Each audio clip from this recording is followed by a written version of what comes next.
Seja bem-vindo ao canal Graça Revelada. Hoje nós vamos tratar de um tema muito importante. O que é ser um pastor na graça? Será que de fato, gente, para sermos reconhecidos diante de Deus como um pastor, como um líder espiritual, precisamos de uma carteirinha de uma instituição religiosa? O que você pensa sobre esse assunto? Eu peço a você que se inscreva no canal, ative o sininho e dê o seu like, tá ok? Para você receber as notificações do canal. Gente, eu quero fazer aqui um alerta ao povo da graça. Alô, povo da graça, eu quero aqui dar um alerta para vocês. Eu peço que você compartilhe esse vídeo para poder essa mensagem chegar ao máximo de pessoas possível. Gente, existe na verdade uma polarização na internet acerca do tema da graça, né? Começamos muito bem, eu quero aqui exaltar também o nosso início, que foi muito bom. De uns tempos para cá, de uns 5, 4 anos para cá, deu uma alavancada muito grande esses temas na internet, e eu louvo a Deus por isso, porque está abrindo os olhos de muita gente e ensinando a verdade. Porém, dentro dessa verdade, na minha opinião, por isso que eu quero aqui deixar esse alerta, está acontecendo uma polarização, aonde se eu discordo de você, eu te agrido verbalmente, e aonde você discorda de mim, você me agride verbalmente, tá? É como se fosse um radicalismo. O que está acontecendo então, Gabriel? O que eu consigo ver na internet é que a internet está pastoreando muita gente. Isso tem um seu lado positivo e também tem um seu lado negativo. Quando nós gostamos muito de alguém que traz uma palavra muito boa em qualquer área, tanto espiritual como em qualquer outra área, nós temos que ter o bom senso de criticar. Crítica construtiva. Nós temos que olhar, examinar e criticar, né? Gente, existe uma linha de raciocínio chamada preterismo radical, aonde alguns pregadores da graça estão indo nessa linha dizendo que tudo já se cumpriu no ano 70. Não pense você que isso é uma revelação dada pelo Espírito Santo de Deus a uma pessoa no dia de hoje. Gente, isso é muito antigo. Isso vem lá de trás, tá ok? Preterismo radical, onde diz que tudo já foi concluído no ano 70, dizendo que Jesus já voltou, que o anticristo ali se personificou na figura de Nero, né? Onde o diabo já não existe mais. Eu acredito que o diabo ele foi aniquilado na cruz, conforme está em Colossenses 2 e Hebreus 2. Agora, deixando de existir, já é uma outra coisa. Será que de fato, vou te fazer agora a pergunta, né? Será que de fato tudo que acontece no dia de hoje é só o nosso ego, é só a nossa carne? Não tem nenhuma influência espiritual, ainda que limitada? O que você pensa sobre esse assunto? Vai ser tema dos nossos próximos vídeos. Vou fazer alguns vídeos sobre esse tema, sobre também o ano 70, que acredito eu que esse vai ser o próximo vídeo, expondo também à luz das Escrituras e à luz da história. O que de fato é o preterismo radical, aonde começou, aonde nasceu, quem é o pai do preterismo, por que acreditam nessa linha de raciocínio. Eu penso um pouco diferente, né? Mas pensar não significa que eu vou matar, vou falar mal, bem pelo contrário, eu não vou aqui citar o nome, respeito muito, tenho as minhas considerações, né? E outra coisa, gente, a gente tem que aprender a discordar e mantermos a decência e não sermos radical, como direita, como esquerda, né? Como Bolsonaro e como Lula. Nós temos que ter ali a consciência de Cristo e sabedoria de poder tirar benefício um pouquinho daqui, tira um pouquinho de benefício dali. Tem pessoas que eu assisto que eu discordo de 95% dela, mas os 5% que ela fala às vezes me traz à luz de uma coisa que eu precisava ouvir. Então por isso que é importante nós ouvirmos os vídeos até o final, tá bom, gente?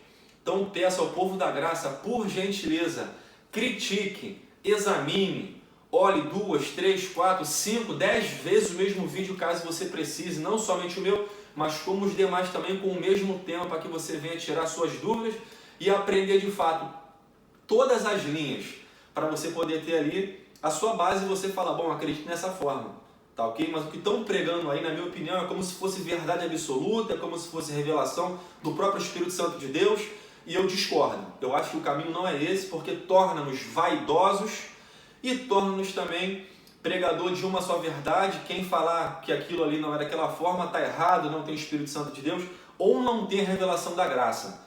Então quero dizer que eu penso diferente em alguns temas, mas respeito, Se me convidar um dia para tomar um café, eu vou tomar, e também faço questão de um dia gravar vídeos com alguns deles, porque eu acho muito importante isso. Gravar live, vou chamar aqui na minha casa, ou chamar no estúdio de alguém.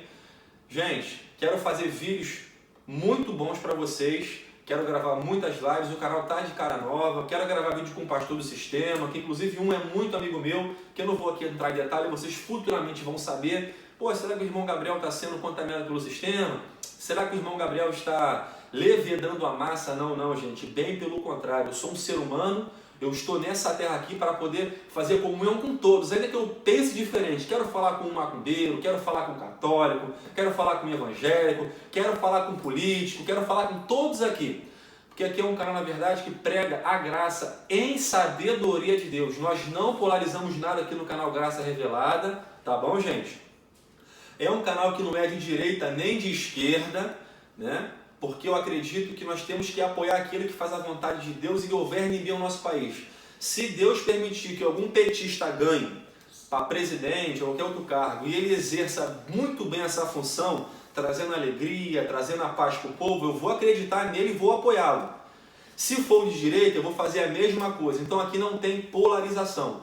Então talvez você que seja, né, radical, eu lamento, meu irmão, eu peço que você redobre a sua atenção e que você reveja seus conceitos. Porque nós não podemos ser radical. Eu estou batendo em cima disso porque eu estou vendo isso na internet.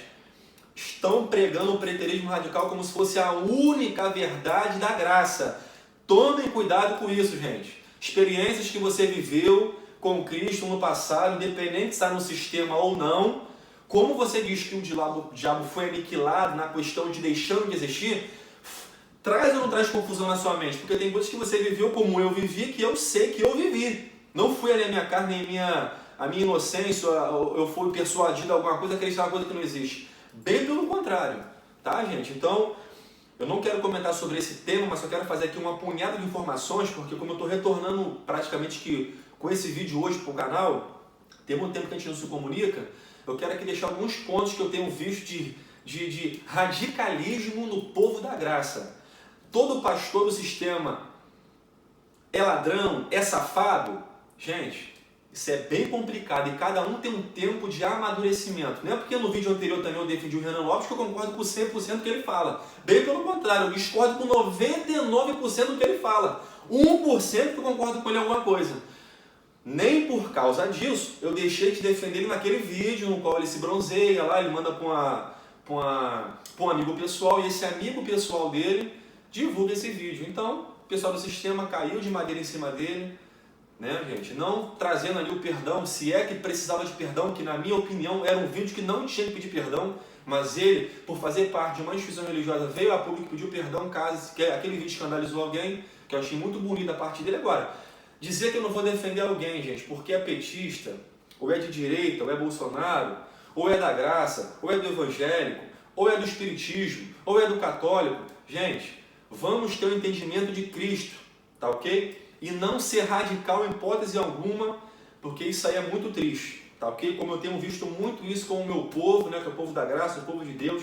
Gente, tomem cuidado, porque a gente está numa linha muito tênue entre o radicalismo e outra coisa, e a agressão verbal, coisa que eu tenho visto nos comentários de muitos amigos meus que pregam esse evangelho da graça. Você discordou de algum tema, você vai lá e tá com demônio, se desviou, começou bem e terminou mal, igual Saul. Gente, pelo amor de Deus, não tem nada a ver isso. Cada um tem um tempo e nós temos que ter paciência. Romanos 15, versículo 1.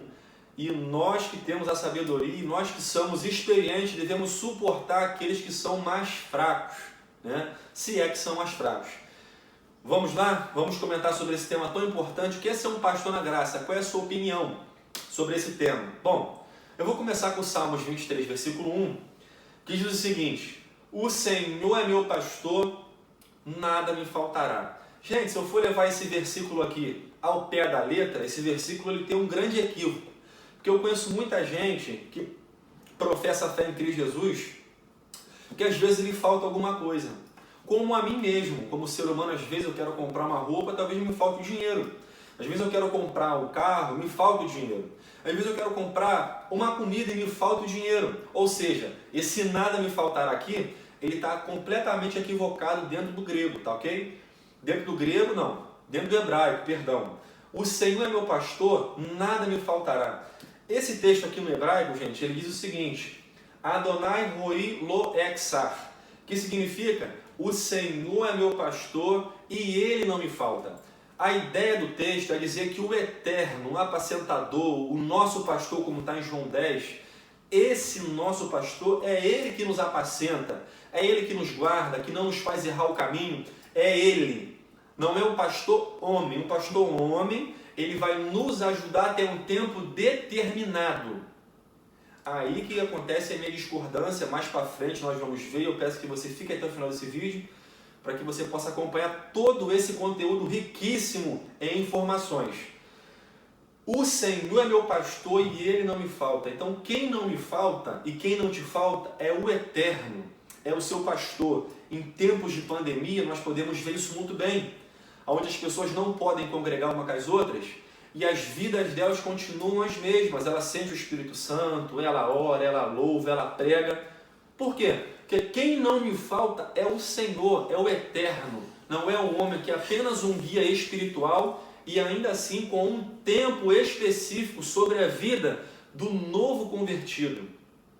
Gente, fique até o final desse vídeo que você vai surpreender com muitas coisas que aqui vão ser faladas dentro da palavra de Deus, sem forçação de barra. E você vai ver isso. Se eu estiver aqui forçando na barra, você vai poder compreender isso de forma clara, tá? Então aqui é o seguinte: o Senhor é meu pastor e ele, o meu pastor, não me falta. Aqui é o Senhor, que é o meu guia, que é o meu tutor, que é o meu mestre, que é o meu ensinador, que é o meu provedor. É ele que não me falta.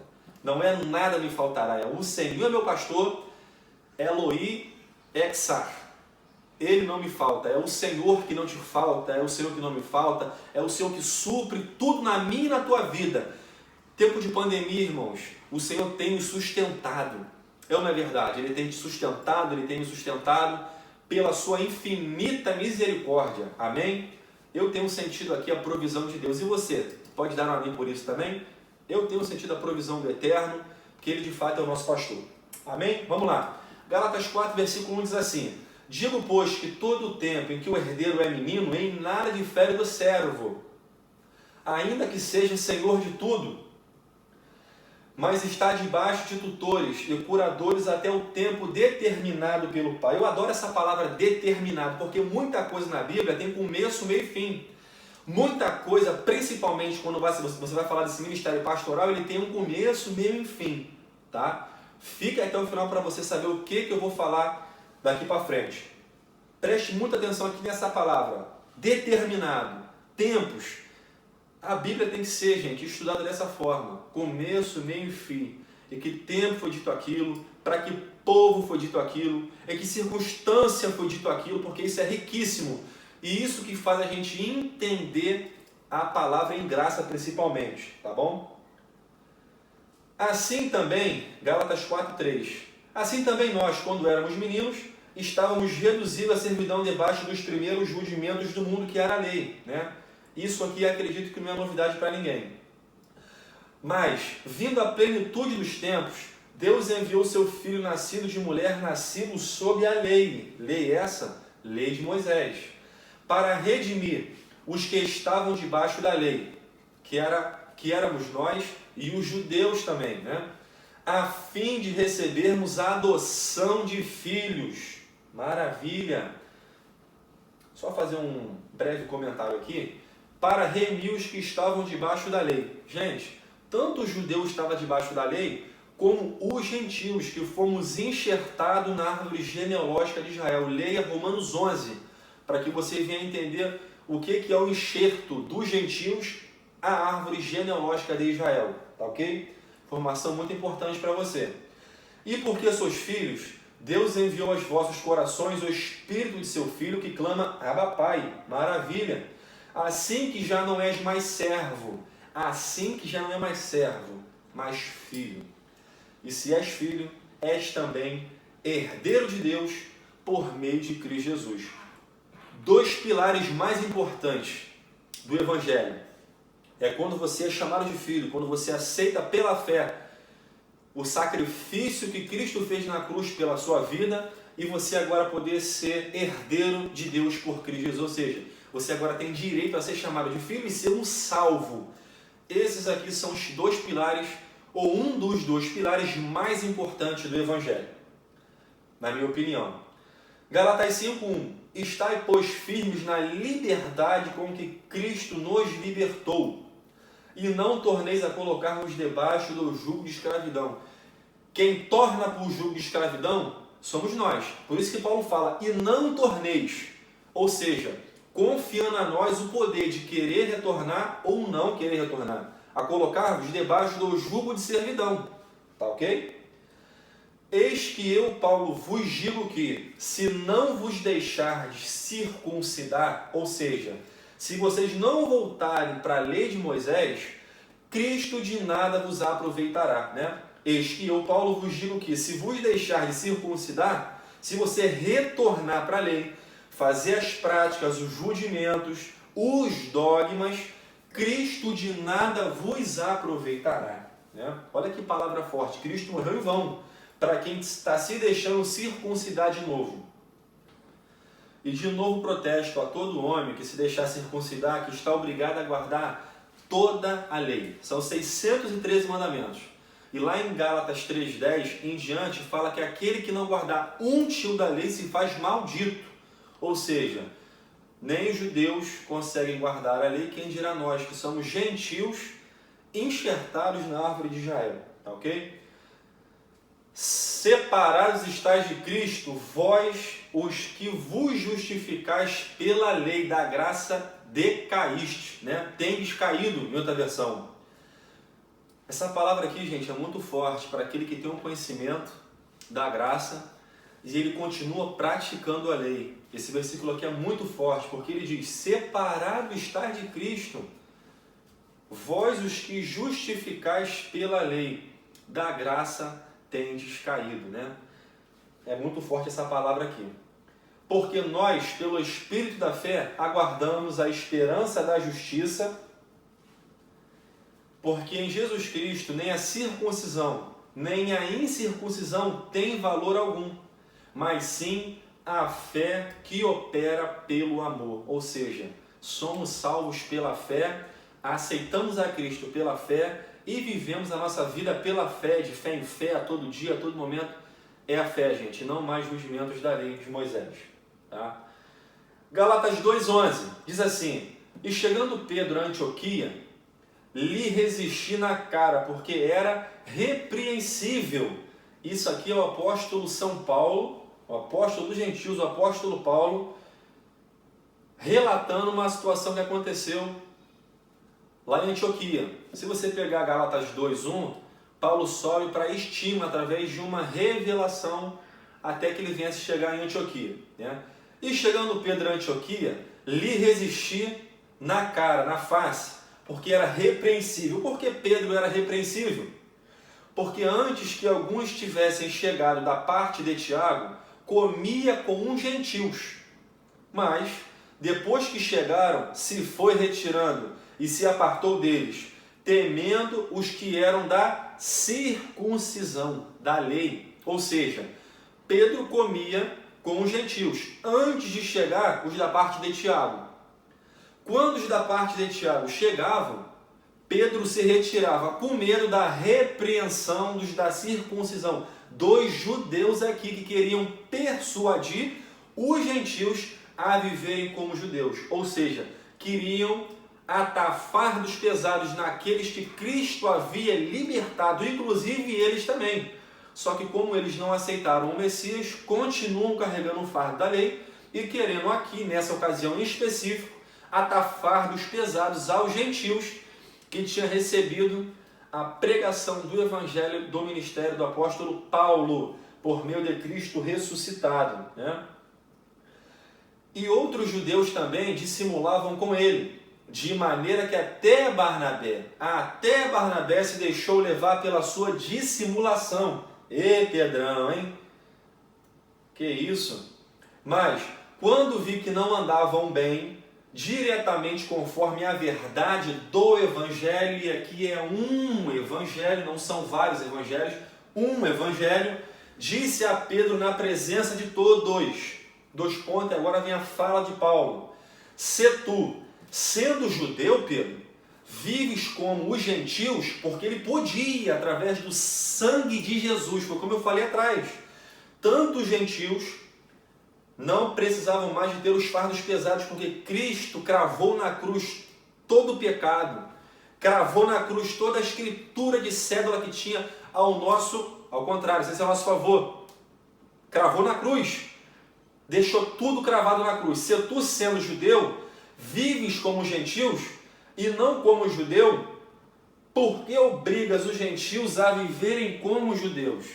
Gente, Pedro, sendo judeu, já desfrutava do ministério de Cristo ressuscitado, ou seja, ele, sendo judeu, já vivia como gentil. Aquela coisa leve, em graça, sem rudimento, sem dogma. Pedro, sendo judeu, já vivia como gentil. Mas ele queria judaizar os gentios. Não é possível isso. Essa foi a pergunta de Paulo. Porque se torno a edificar. Vamos lá, aqui o versículo aqui cortou. Aqui tinha uma continuidade, né? Mas aí eu botei só até o 14,5. Vamos lá. Mas quando vi que não andavam bem diretamente conforme a verdade do Evangelho, disse a Pedro na presença de todos: se tu, sendo judeu, vives como os gentios e não como judeu, por que obrigas os gentios a viverem como judeu, Pedro? Esse aqui é um tema muito importante, gente. Por quê?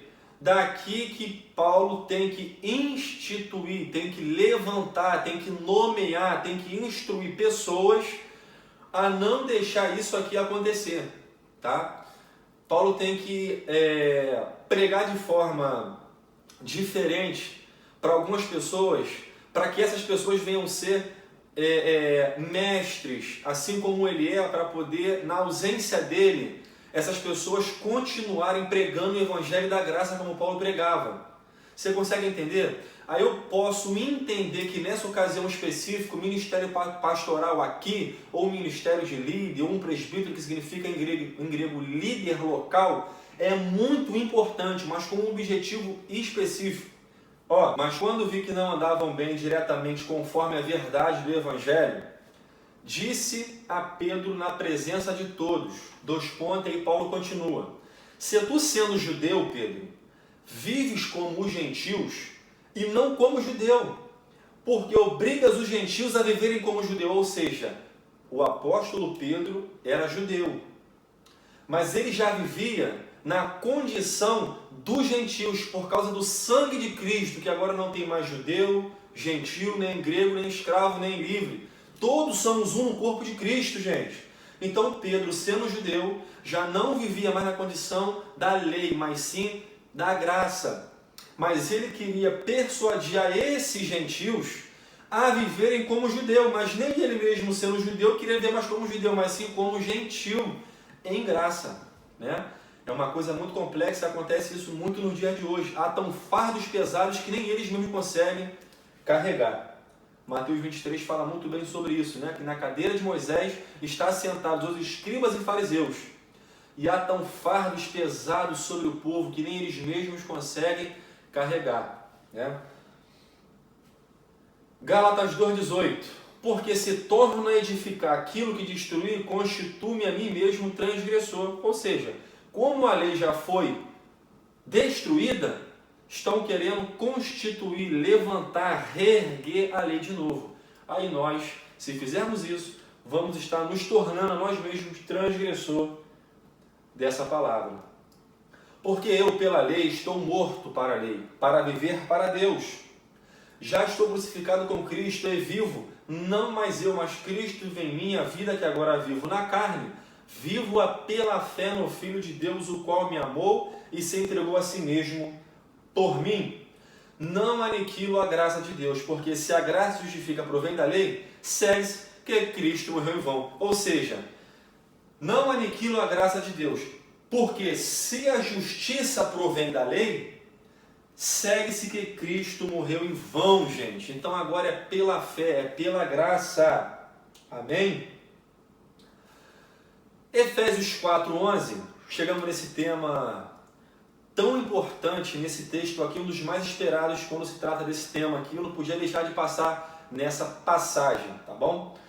Vamos lá. E ele mesmo, tratando aqui de Cristo ressuscitado, deu uns para apóstolos, outros para profeta, outros para evangelistas, outros para pastores e doutores. Esses pastores aqui, gente, pode ser considerado não esse endeusamento que fizeram com a figura pastoral nos dias de hoje pelo sistema religioso católico antigo, mas sim um líder, um bom administrador, um pastor, aquele que apacenta, aquele que dá um bom direcionamento, não esse endeusamento, né, que eu acho que é a palavra mais certa para usar nesse tema aqui. Quando fala pastor, a pessoa já fica, né? Nossa, meu pastor. Na verdade, o pastor não tem nome, né? Ele é pastor. E filho de quem exerce essa função não tem também nome. É o filho do pastor. Mas vamos dar continuidade aqui, tá bom? E ele mesmo deu uns para apóstolos, e outros para profetas, e outros para evangelistas, e outros para pastores e doutores. Então eu acredito nisso aqui porque é o apóstolo Paulo que falou. Acredito piamente nessa passagem, tá? Aqui que começa, gente, a minha discordância da forma que o pastor do sistema, ele leva esse ministério, que é um ministério de Deus, na minha opinião, é uma coisa muito entendida de forma errada, mas são muitos anos fazendo essa prática, tá? Vamos entender o que Paulo fala em Efésios 4:12 acerca desses ministérios. Esses ministérios, eles foram dados com a função de aperfeiçoamento dos santos para a obra do ministério, para a edificação do corpo de Cristo. Então aqueles ministérios foram dados naquela época do apóstolo São Paulo, com uma definição naquela época que também, logicamente, serve para os dias de hoje. Mas lembrando que isso, em primeiro lugar, antes de servir para a gente, serviu para eles nos dias deles, querendo o aperfeiçoamento dos santos, por causa que os judeus queriam judaizar os gentios. Por isso que Deus instituiu esses ministérios, para que quem tivesse esses ministérios não permitisse, em um dos principais motivos, na minha opinião, desses ministérios, é não permitir a fermentação da graça com o evangelho da lei. Então esses ministérios foram dados com uma função, gente. Claro, várias funções, mas uma dessas funções era essa, não deixar acontecer justamente aquela divisão ou fermentação para poder não levedar a massa, para o evangelho continuar puro, querendo o aperfeiçoamento dos santos, para a obra do ministério da graça, para a edificação do corpo de Cristo. Ali era o início, estava começando a graça. Então, de fato, tinha que ter uma atenção especial. Deus foi muito sábio em ter feito e instituído ministérios justamente para ajudar, para auxiliar, para a pessoa se identificar com aqueles ministérios e não permitir com que a graça viesse a ser dividida com a lei, tá? Até que todos cheguemos à unidade da fé. Gente, esse aqui eu tenho que levantar para falar isso assim. Todos esses ministérios, entenda isso em nome de Jesus de uma vez por todas. Todos esses ministérios foram dados por Deus através do ministério do apóstolo Paulo. Até aí, ok. Mas esses ministérios, ele tem um prazo até que todos cheguemos à unidade da fé. A estatura, né? Ao pleno conhecimento do Filho de Deus, a estatura, em outra versão, por isso que eu falei isso, de varão perfeito, à medida da estatura completa de Cristo. Até que todos cheguemos à unidade da fé, ao conhecimento do Filho de Deus. O que é o conhecimento do Filho de Deus, gente? É a pregação da graça. É você entender em que lugar Cristo tem, qual a posição que ele tem, qual a posição que ele se permitiu, no caso, lógico, estar. E entendimento para nós, a gente tem que entender isso. Quem é o Filho de Deus?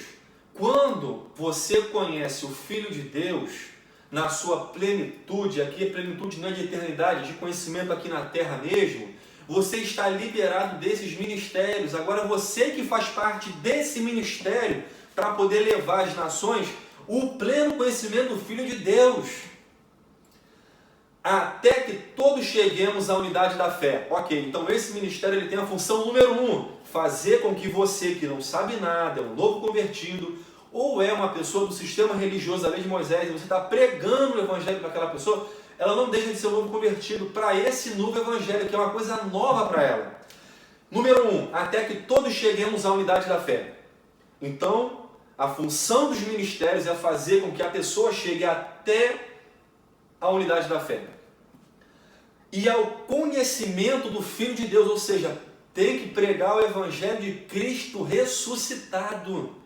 E a importância da fé nesse ministério de Cristo ressuscitado, que agora é pela fé, não é mais pela obra, não é mais pelo jejum, não é mais pelo batismo nas águas, não é mais pelo dízimo, não é pela ceia, é pelo pleno conhecimento do Filho de Deus através da fé, pelo sacrifício que Ele já fez por nós e cravou na cruz.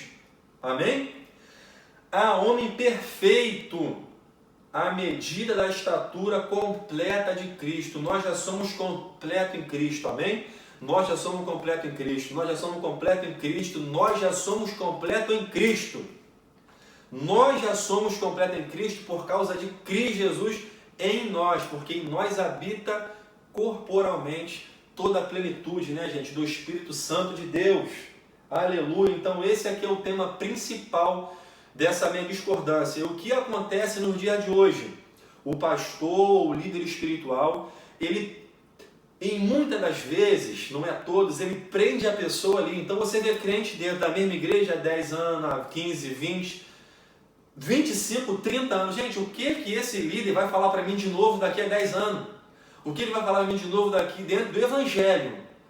Prática de vida é uma coisa, porque ele tem muita experiência, talvez pela sua idade ele pode me ensinar de fato, todo dia, coisas novas. Estou falando de Evangelho. Qual foi o culto, qual foi a igreja, o sistema, ou instituição religiosa, ou prédio, ou templo, a forma que você queira entender, que você chegou naquele culto e estava assim o tema do culto de domingo, que é um clássico, né? Hoje é o culto da liberdade dos irmãos, carta de alforria, vamos supor assim. Pastor, que tema é esse? Hoje é o tema onde vocês vão se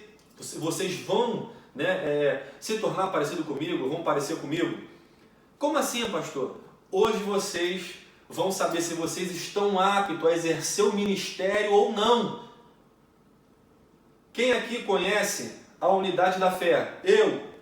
Quem aqui tem o conhecimento do Filho de Deus, que é Jesus em graça, ressuscitado, e não Jesus de Nazaré? Eu.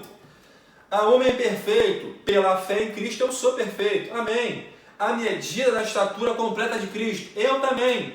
Então, meu irmão, você está liberado para poder pregar também o Evangelho igual eu prego. Você pode vir aqui para poder congregar, para poder adorarmos a Deus em unidade, que eu acho muito importante, essa unidade da igreja.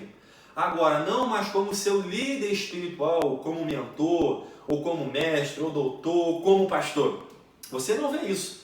Você vê a pessoa ali ficando 20 anos, 25 anos, 30 anos, na condição sempre de bater continência para aquele líder espiritual. E isso aí que eu acho errado.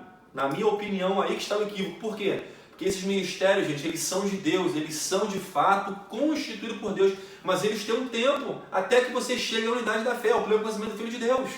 A homem perfeito à medida da estatura completa de Deus. Deu para vocês entenderem o que está falando aqui em Efésios 4:13? E você não vê isso aí fora. Você vai ficar 50 anos, 100 anos, você vai morrer, seu filho vai nascer, o pastor vai estar lá e vai ser a mesma coisa. Você não é liberado. E é essa liberdade que nós temos em Cristo, da liberdade pelo conhecimento. Se você é liberto, gente, para que você precisa de um tutor espiritual para guiar a sua vida? Se você conhece tudo isso aqui, você já se tornou, vamos lá, apóstolo, profeta, evangelista, pastor, doutor. Esse ministério aqui agora faz parte da sua vida. Basta você não se esconder mais e tomar para si essa responsabilidade e anunciar o evangelho como se você fosse um pastor ou um doutor, espiritualmente falando. Claro que o sistema religioso não vai te aceitar. Com certeza não vai te aceitar. As instituições religiosas não vão reconhecer você. mas você precisa do reconhecimento de Deus e não do homem. Paulo fala, se eu não me engano, lá em Atos 4, versículo 4, que eu prefiro agradar a Deus do que agradar os homens. Tá bom, gente? Então, quem precisa de fato te reconhecer é Deus e não o homem. Então, anuncie, pregue, seja bênção em graça para outras pessoas. Espero que eu tenha sido claro nesse versículo de Efésios 4, 13. Para que não sejamos mais meninos inconstantes. Perfeito! Esses ministérios têm a função de fazer com que essas pessoas não sejam meninos inconstantes. E era o que Pedro estava fazendo em Gálatas 2, lá em Antioquia. Exatamente o que Pedro estava fazendo. Persuadindo os gentios a viverem como judeus. Então esses ministérios têm a função de não deixar as pessoas viver na meninice inconstantemente, levados em roda por todo o vento de doutrina. Isso aqui é o que estava acontecendo em Antioquia, em Gálatas 2, versículo 11 em diante. Tá? Pelo engano dos homens, que com astúcia enganam fraudulosamente. Que maravilha, claríssimo aqui o texto. Antes, seguindo a verdade em amor, cresçamos em tudo naquele que é o cabeça, Cristo. Não a instituição religiosa, mas Cristo. Do qual todo o corpo, bem ajustado e ligado pelo auxílio de todas as juntas, segundo a justa operação de cada parte, faz aumento do corpo para a sua edificação em amor. Unidade da fé, comunhão, tudo aqui em Efésios 4, 16. E digo isto, e testifico no Senhor, para que não andeis mais como andam também outros gentios, na vaidade da sua mente. 2 Timóteo 2, versículo 1. Gente, deu para entender o que Paulo falou em Efésios? Ele reconhece o ministério que Deus deu aos homens, só que ele tem um prazo sobre a vida das pessoas, até que essa pessoa seja tudo aquilo que eu falei, apto. Essa pessoa estando apto, agora ela vai ser também apto na vida de outra pessoa. E assim todos nós vamos ser pastores e líderes, influenciadores, profetas, doutores. Claro que na medida do dom que ele dê a cada um, mas todos nós temos consciência que o nosso pastor é Cristo e que de fato você não está em pecado por não fazer parte de uma instituição religiosa. Bem pelo contrário, você faz parte de um corpo de Cristo muito bem ajustado, no qual ele é o cabeça da igreja. Eu só comunico a você, participe de uma célula, participe de um corpo, onde você possa adorar em comunhão com outros irmãos. Se você não estiver aí na sua cidade, eu peço a você que se reúna com a sua esposa, com o seu esposo, com seus filhos, com a sua irmã, familiares, amigos aí. De alguma forma você com certeza vai ter alguém. Se você for sozinho, na face da terra, nós vamos estar aqui iniciando um canal por esses dias, louvores, adoração, lives, vamos estar continuamente adorando a Deus em unidade, então assim você não estará sozinho, tá ok? Vamos dar continuidade, 2 Timóteo 2, versículo 1, diz assim: Tu, pois, meu filho, fortifica-te na graça que há em Cristo Jesus. Isso aqui eu acho lindo agora. E o que de mim, entre muitas testemunhas, ouviste, confia-o a homens fiéis, que sejam idôneos para também ensinarem outros homens. Aqui Paulo está dizendo o que para Timóteo? Timóteo, eu não vou estar sempre com você pregando a graça. Em alguns momentos eu vou estar em outros lugares. E você também não vai estar em todo lugar ao mesmo tempo, Timóteo. Então isso tem que crescer, tem que se expandir. Como que nós vamos fazer isso, Timóteo? Timóteo, você vai confiar a homens fiéis esse evangelho que eu preguei para você, que de mim, entre muitas testemunhas, ouviste. Então Paulo não está dizendo para Timóteo falar qualquer coisa. É o que de mim ouviste, Timóteo, e de muitas testemunhas. Confia, homens. Timóteo, você vai ir dentro dos irmãos da graça, você vai ver lá homens fiéis que sejam idôneos para também ensinarem a outros homens, e você vai confiar a esses homens o ministério de ensinar, porque você não vai estar em todo tempo, em todo lugar, Timóteo. Eu vou estar em um lugar, você vai estar em outro lugar. Então, nesses lugares que ficarem vagos, nós precisamos de homens ali, Timóteo, para poder simbolizar eu, que sou o apóstolo dos gentios, para que a graça que eu prego seja pregada na nossa ausência. Gente, esses ministérios não podem ter endeusamento, como acontece no sistema religioso. certo? Eu aqui convivo, gente, com um pastor do sistema, eu não vou aqui dar nome, eu acho que eu vou dar o nome dele porque eu acho que ele vai gostar, porque eu vou, entre aspas aqui, como eu falei lá no início do vídeo, né, tudo tem seu tempo, nós temos que amar, ser longânimo, etc. Até conversei com ele sobre o dízimo, batismo, nós batemos um papo muito grande e eu louvo a Deus pela vida dele. Eu vou aqui chamá-lo de pastor porque a instituição a qual ele pertence o classifica e o chama assim, então eu não quero fazer nada diferente disso, ou ser um protagonista diferente. Nossa, o canal Graça Revelada lá, o Gabriel usou uma terminologia numa palavra, nada disso. O nome dele é pastor Charles Brito, ele é pastor presidente da Igreja Assembleia de Deus da Lapa, no estado do Rio de Janeiro. Inclusive seu filho Atos é muito amigo meu, quero mandar aqui um abraço para ele, aproveitando essa oportunidade. Gente, eu convivo com o filho dele, que é um grande amigo meu, né? Tomo um café na casa dele, a gente come lá e bate papo e conversa sobre diversos assuntos. E é um homem diferenciado, ainda que eu não concorde com algumas coisas e algumas práticas, não é por causa disso que eu vou deixar de conviver com ele, porque tudo tem seu tempo, gente. O que eu não posso deixar de fazer é anunciar o Evangelho da Graça, no qual eu acredito ser verdade para ele, e ele também anuncia para mim o Evangelho que ele crê ser verdade em alguns termos, para mim eu ouço também. Porque você imagina se eu vou falar assim para ele, pastor, o senhor pensa diferente de mim, então o senhor está renunciando à cruz de Cristo, e aqui o senhor está sendo profano, então não quero mais amizade com o senhor, e eu saio dele. E ele vai falar essa linha para mim, você também é um demoninho, né, meu filho? Você também é um tipo de anticristo, está renunciando à tradição da Bíblia que a igreja prega há mais de 1000 anos. Então você para um canto e eu para o outro. Aí eu já acabei com uma amizade, aí eu perco a amizade do pai, perco a amizade da mãe, perco a amizade da família. Aí você vai para a igreja, as pessoas já deixam de falar comigo, eu também anuncio de forma equivocada isso para os irmãos, quando eu convivo. Aí fica 30 irmãos daqui, 30 irmãos de lá sem falar um com o outro. Esse não é o caminho. Então aqui eu quero dizer ao pastor, como a instituição religiosa o chama, né? E eu acredito esse crédito a ele, toda a minha gratidão. Quero aqui reconhecer que o trabalho que o senhor faz nessa instituição é muito bonito, com os pobres, com as viúvas, com os necessitados, né? Ainda que o senhor faça alguma prática que eu não concorde, mas isso aí é 10%, os outros 90%, por eu conviver como o senhor, eu vejo.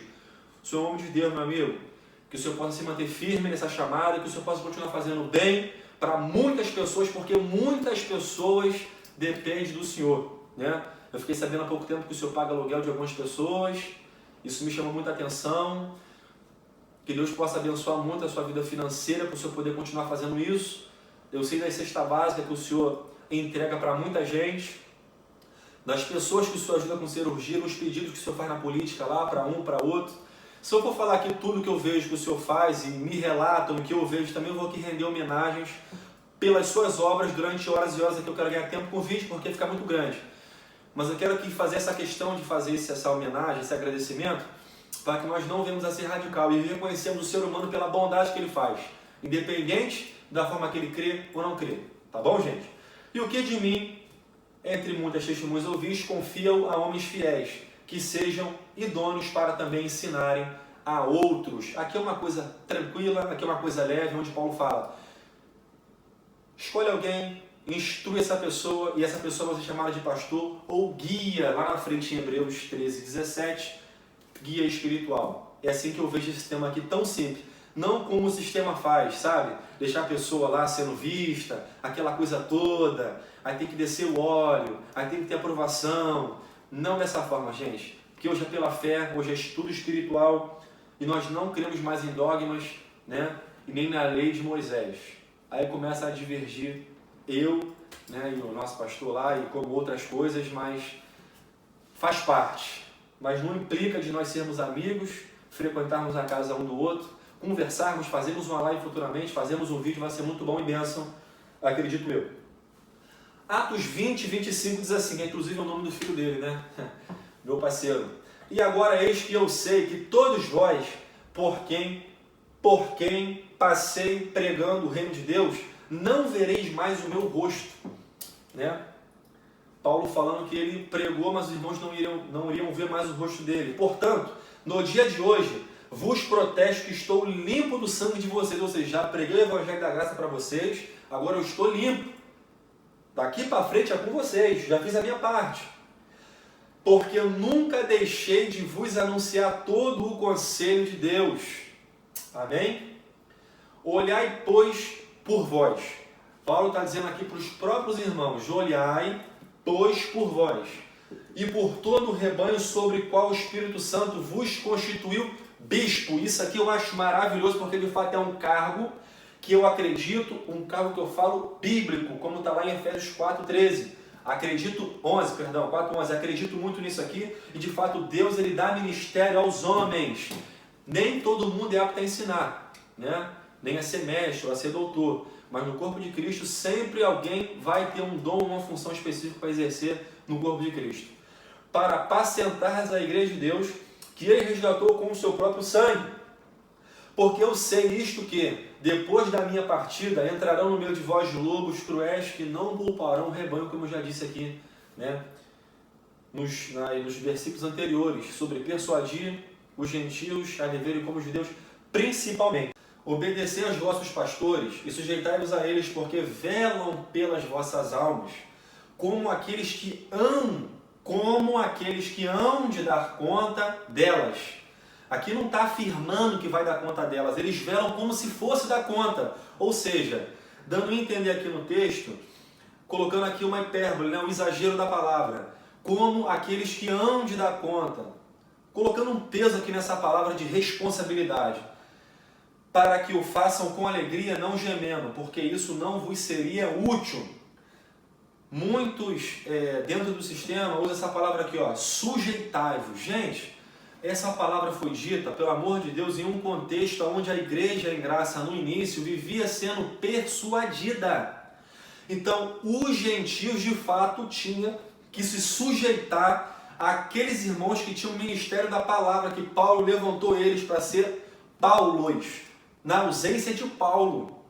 Quando Paulo usa essa palavra de sujeitai-vos, é justamente isso, é com peso mesmo, é de vocês me ouçam, é de vocês me obedeçam, porque muito lobo entre nós querendo devorar o rebanho de Cristo. Não é para ser usado nos dias de hoje, onde o pastor fala, tem que ser sujeito a mim, irmão. O que eu falo tem que ser obedecido. Não é, gente. Essa palavra aqui, ela é entendida de forma errada. Ela tem um tempo, ela tem uma época, o contexto de perseguição.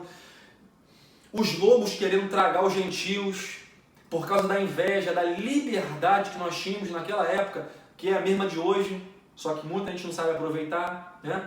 Quando ele fala sujeitados aqui, eu concordo com esse tema, mas ela tem um contexto, um enredo por trás disso. A eles porque velam, e de fato eles velavam pessoalmente pela vida daqueles irmãos, que na ausência de Paulo, gente, eles não sabiam o que fazer. Então Paulo teve que levantar mestres, doutores, todos aqueles ministérios, para que eles fossem de fato sujeitos a esses irmãos que tinham os ministérios. Porque na ausência de Paulo, é eles que tinham a palavra da graça, da verdade. Não é que tem que ser usado no dia de hoje isso aqui com base no pastoreado. Isso aqui é uma ignorância. Alguma pessoa hoje, que é pastor, exemplo, né? Ou algum cargo assim específico, que fala, Gabriel, mas lá em Hebreus 17 fala para sujeitar o pastor porque ele vai velar pela tua alma. Não é hoje, não é esse pastor de hoje em específico mesmo, é o antigo, gente. É o contexto da igreja, de perseguição, muito de lobo cruel, querendo matar os irmãos mesmo na carne, matar, dar flechada, espadada, destruir a vida do cara. Então seja sujeito a esses aí, porque eles sabem o que estão falando na minha ausência. Porque eles velam pelas vossas almas, como aqueles que hão de dar conta. Não é que eles vão dar conta, gente, que isso aqui é uma heresia. É como aqueles que hão de dar conta. Cuide do seu carro como se fosse uma Ferrari. Seu carro é uma Ferrari, se for, amém, meu irmão. Vou até mandar meu pix pro irmão, mandar um dinheirinho para cá para comprar uma câmera boa, fazer um cenário bacana aqui, né? Você tá me entendendo? Cuide dessa sua casa, talvez humilde, como se fosse uma mansão. Cuide do seu esposo como se ele tivesse cabelo, só que ele é carequinha, gordinho, hoje em dia. Cuide da sua esposa. Você está me entendendo, gente? Paulo está usando aqui uma hipérbole, um exagero, como se fosse, é pelo zelo, é pela responsabilidade. Gente, eu espero que esse tema tenha agradado a você. Peço que você dê o seu like, compartilhe esse vídeo com o máximo de pessoas que você puder. Acredito eu que até domingo eu vou gravar outro vídeo também. Eu vou modificar a cara do canal toda, mas tudo tem um custo, tudo tem um momento, tudo tem um tempo. Então peço que você paciência, peço que você me ajude compartilhando esse vídeo, tá bom? Já somos abençoados em Cristo e até o próximo vídeo.